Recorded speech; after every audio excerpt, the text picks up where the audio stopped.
Baiklah, di sini saya akan menjelaskan materi yang pertama, poin A, yaitu alat pengendalian manajemen.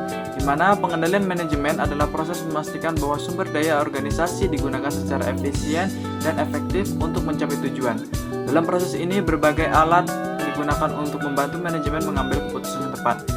Poin yang pertama yaitu anggaran, di mana anggaran adalah alat utama dalam perencanaan dan pengendalian keuangan. Anggaran dapat membantu menetapkan target dan membandingkan hasil aktual dengan target tersebut. Jenis-jenis anggaran itu seperti anggaran operasional, anggaran kas, dan juga anggaran modal. Poin yang kedua yaitu laporan kinerja. Nah, laporan kinerja dapat menyediakan informasi mengenai hasil aktual dibandingkan dengan standar atau target. Ini merupakan salah satu alat evaluasi efektivitas dan efisiensi operasional. Bisa berupa laporan varian, laporan laba rugi per departemen, dan lain-lain.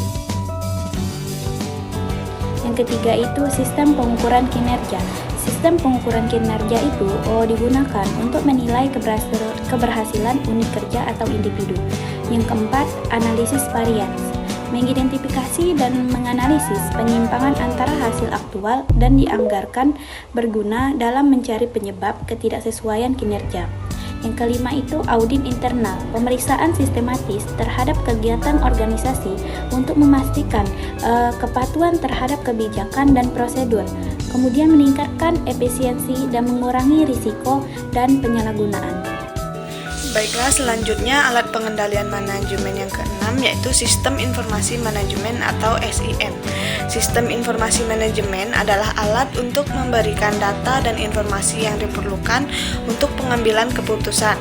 Bisa berupa sistem akuntansi manajemen, sistem pelaporan otomatis, dan lainnya. Yang terakhir yaitu ada benchmarking, membandingkan kinerja organisasi dengan standar industri atau pesaing. Nah, yang bertujuan untuk menentukan praktik terbaik dan mendorong perbaikan berkelanjutan. Baiklah, lanjut kepada B, yaitu alat pengendalian mutu.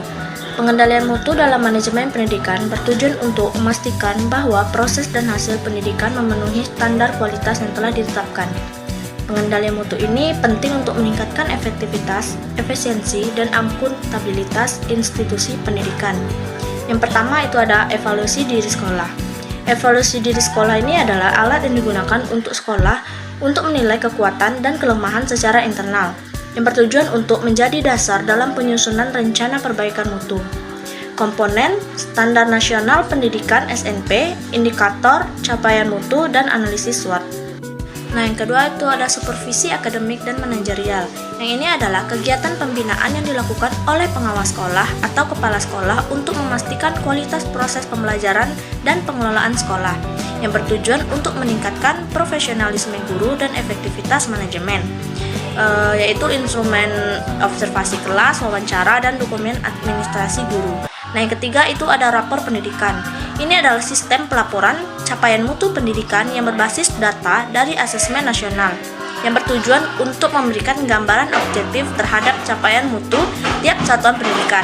Komponennya ada literasi, numerasi, karakter, iklim belajar, serta manajemen.